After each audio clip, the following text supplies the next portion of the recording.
जय हिंद साथियों। स्टडी रथ 101 YouTube channel में आप लोगों को स्वागत है। आज हमारा एसएससी जीडी के लिए हिंदी का प्रैक्टिस सेट 12वां है, तो अच्छे से करिएगा आप लोग इस प्रैक्टिस सेट को और अपना स्कोर भी बताइएगा कमेंट में कि कितना है। देखिए 18 क्वेश्चंस का हमारा टारगेट है, तो आप लोग 18 क्वेश्चन हर हाल में सही करने की कोशिश करिएगा और अगर उससे कम सही हो रहे हैं तो अभी और ज़्यादा मेहनत की ज़रूरत है। तो चलिए शुरू करते हैं आज का अपना प्रैक्टिस सेट। और अगर आप लोग चैनल पर नए हैं तो चैनल को सब्सक्राइब कर लीजिए ताकि आपको ऐसे ही प्रैक्टिस सेट मिलते रहें। शुरू करते हैं आज का अपना प्रैक्टिस सेट। देखिए ये हमारा पहला क्वेश्चन है। इसमें हमें त्रुटि बताना है कि किस वाक्य के किस भाग में त्रुटि है, यानी त्रुटि वाक्य के किस भाग में है वही हमें बताना है। तो आप इसे पढ़िए। सभी मंत्रियों में रामदयाल बहुत श्रेष्ठ है। तो देखिए यहाँ पर जो ये लिखा है बहुत श्रेष्ठ, इसी में गलती है क्योंकि श्रेष्ठ शब्द के साथ बहुत नहीं आता। इसे ऐसे होना चाहिए कि सभी मंत्रियों में रामदयाल श्रेष्ठ हैं, श्रेष्ठ के साथ बहुत नहीं आना चाहिए। तो यहाँ पर गलती है, इसलिए ये हमारा ऑप्शन नंबर 3 राइट आंसर है। अब चलते हैं अपने दूसरे क्वेश्चन पर। दूसरा क्वेश्चन हमारा कहाँ से, देखिए दूसरा क्वेश्चन हमारा वाक्य को सही करने से, यानी सही वाक्य का चयन करना है। ये हमारा दूसरा क्वेश्चन, इसमें हमें सही वाक्य का चयन करना है। इसे पढ़िए। उसने लाठी कुत्ते को मारी। देखिए ये गलत है, हमें इसका सही वाक्य चुनना है। तो इसे पढ़िए। उसने लाठी के कुत्ते को मारा, एकदम गलत है। उसने लाठी में कुत्ते को मारा, ये भी गलत है। पढ़ने से ही सही गलत समझ में आ जाता है कि कौन सा सही है कौन सा गलत। उसने लाठी का कुत्ते को मारा, ये भी गलत है। जब आप इसे पढ़ेंगे तो ये आपको सही लगेगा। उसने लाठी से कुत्ते को मारा, ये एकदम राइट है। तो यही इसका राइट आंसर ऑप्शन नंबर 4। अब चलिए अपना तीसरा क्वेश्चन देखते हैं। तीसरा क्वेश्चन हमारा अनेक शब्दों के लिए एक शब्द से है। बोला है कि मूल कथा में आने वाला प्रसंग, मूल कथा में आने वाला प्रसंग के लिए एक शब्द। तो जो मूल कथा होती है उसमें जो प्रसंग आते हैं उसे हम कहते हैं अंतः कथा। अंतः कथा होती है मूल कथा में आने वाला प्रसंग। अब चलते हैं अपने अगले क्वेश्चन पर। अगला क्वेश्चन देखिए पर्यायवाची से आ गया है। ये हमारा क्वेश्चन नंबर 4 है। पर्यायवाची से कि अमृत, अमीय और पीयूष का सर्वाधिक उपयुक्त पर्यायवाची। तो ये सभी अमृत के पर्यायवाची और ये आप ऑप्शन नंबर 4 में देखिए। ऑप्शन नंबर 4 में है सुधा। तो सुधा भी अमृत का पर्यायवाची है, इसलिए इसका राइट आंसर है।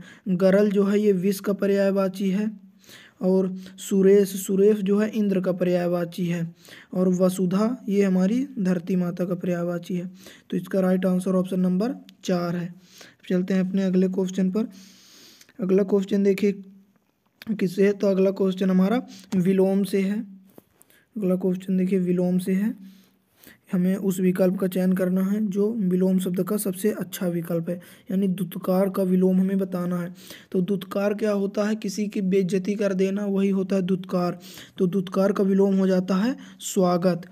ये दुत्कार है, किसी की बेइज्जती कर रहा है, डांट रहा है, और स्वागत किसी का स्वागत, यानी दुत्कार का विलोम हो जाएगा स्वागत। ये सभी इसके गलत हैं।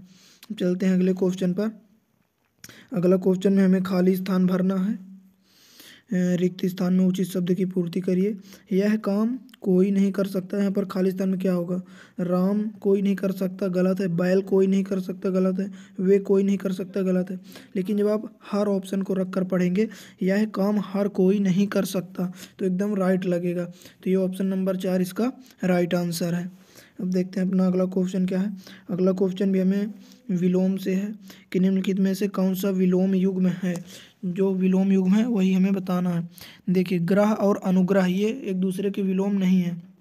ग्रह क्या होता है, जो मतलब जैसे पृथ्वी एक ग्रह है तो वो होता है ग्रह, और अनुग्रह का विलोम ग्रह नहीं होता, इसलिए ये गलत है। और ये देखिए अज्ञ और अनभिज्ञ, ये भी गलत है।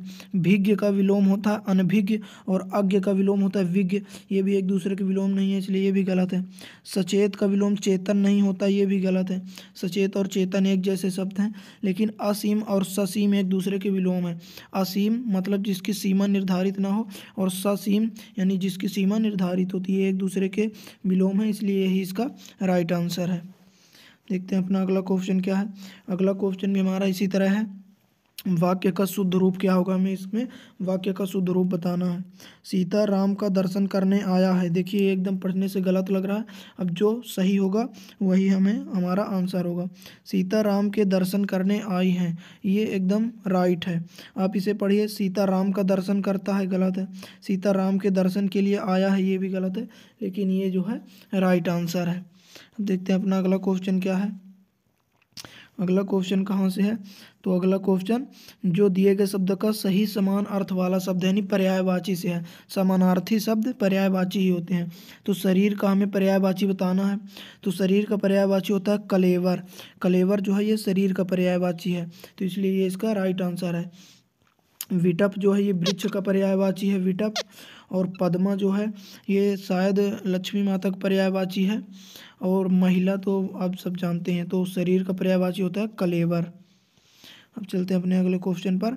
अगला क्वेश्चन हमें बताना, ये भी पर्यायवाची से है, कि रजनी शब्द का पर्यायवाची नहीं है। तो रजनी जो है ये रात का पर्यायवाची होता है। और यामिनी भी रात का पर्यायवाची होता है। तामसा भी रात का पर्यायवाची होता है। यामा भी रात का पर्यायवाची। लेकिन चंद्रिका जो है ये रात का पर्यायवाची नहीं है। चंद्रिका जो है चांदनी का पर्यायवाची है। जो अंजोरी रात में चांदनी होती है, चंद्रमा का प्रकाश, उसको कहते हैं चंद्रिका। तो ये रात का पर्यायवाची नहीं होता, इसलिए ये राइट आंसर है। देखिए अगला क्वेश्चन क्या है। अगला क्वेश्चन आ गया हमारा मुहावरे से, कि दूर के ढोल सुहावने। इस मुहावरे के अर्थ को सर्वश्रेष्ठ रूप से व्यक्त करता है, मतलब हमें वो विकल्प बताना है जो दूर के ढोल सुहावने का अर्थ है। तो दूर दराज कहीं ढोल बजना एकदम गलत है। दूर होकर भी सबसे प्रिय होना ये भी गलत है। दूर से ढोल की आवाज़ आना ये भी गलत है। देखिए जैसे यहाँ पर लिखा है दूर के ढोल सुहावने, तो जो ऑप्शन ढोल से रिलेटेड है ना, वो तो ज़्यादातर चांस रहता है कि मुहावरे में नहीं होगा, क्योंकि मुहावरे जो है एक अलग अर्थ देते हैं। तो दूर के ढोल सुहावने का अर्थ होता है कि दूर की वस्तु सबको अच्छी लगती है। ये इसका राइट आंसर है। देखिए अपना अगला क्वेश्चन क्या है। अगला क्वेश्चन हमारा ये भी मुहावरा से आ गया है। अकेला चना भाड़ नहीं फोड़ता। अकेला चना भाड़ नहीं फोड़ता, इस मुहावरे का हमें अर्थ बताना है। यानी अकेला व्यक्ति बड़ा काम नहीं कर सकता, यही इसका राइट आंसर है। अकेला चना भाड़ नहीं फोड़ता का अर्थ है कि अकेला व्यक्ति बड़ा काम नहीं कर सकता। देखिए एक चना किसी काम का नहीं, एकदम गलत। चना शक्तिशाली शक्तिहीन होते, ये भी गलत है। एक चने से भूख नहीं लगती, ये सब गलत है। ये एकदम राइट आंसर है। अब देखते हैं अपना अगला क्वेश्चन।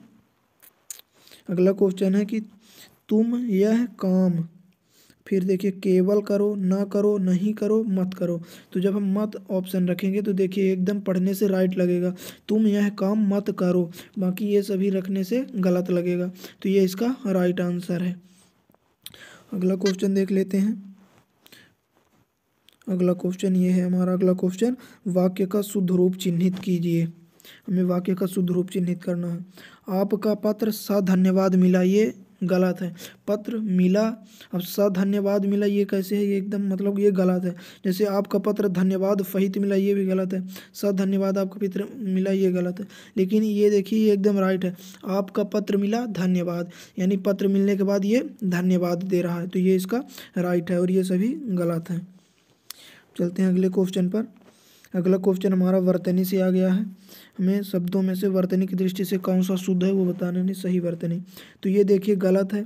यहाँ पर जो बड़ी री है वहाँ पर छोटी री होना चाहिए। ऐसे होता है रूपांतरित, रू हो गया, और ये रूपांतरित, रूपांतरित में छोटी री होती है, और यहाँ पर बड़ी है, इसलिए ये गलत है। चमत्कारिक भी गलत है। चमत्कारिक में आधाता होता है, यहाँ पर पूराता है, इसलिए ये गलत। वन मानुष भी गलत है, क्योंकि वन मानुष में जहाँ बा है वहाँ पर होना चाहिए वाह। सही होता है वन मानुष, लेकिन यहाँ पर लिखा है वन मानुष, इसलिए ये भी गलत है। अवधारणा एकदम राइट है, तो यही इसका राइट आंसर भी है। देखिए अगला क्वेश्चन। अब हमारे क्वेश्चन जो है गद्यांश से आ गए हैं। खाली स्थान वाला गद्यांश, ये मतलब हर शिफ्ट में गद्यांश से पहले क्वेश्चन आते थे। 5 खाली स्थान भरने वाले से बहुत कम ही आता था, जिसमें हमें क्वेश्चन का आंसर ढूंढना होता था। खाली स्थान वाले आते थे, इस बार भी उम्मीद है आएंगे। तो देखिए पढ़ते हैं इसे। क्या है, विज्ञान से हमें बहुत प्राप्त हुए हैं। क्या प्राप्त हुए हैं, ऑप्शन से देखते हैं। रोग प्राप्त हुआ है, दुख प्राप्त हुआ है, कि लाभ प्राप्त हुआ है। तो विज्ञान से हमें बहुत लाभ प्राप्त हुए हैं, ये इसका राइट आंसर है। अब आगे पढ़ते हैं। विज्ञान से हमें बहुत लाभ प्राप्त हुए हैं। विज्ञान ने मानव का जीवन बहुत सरल कर दिया है।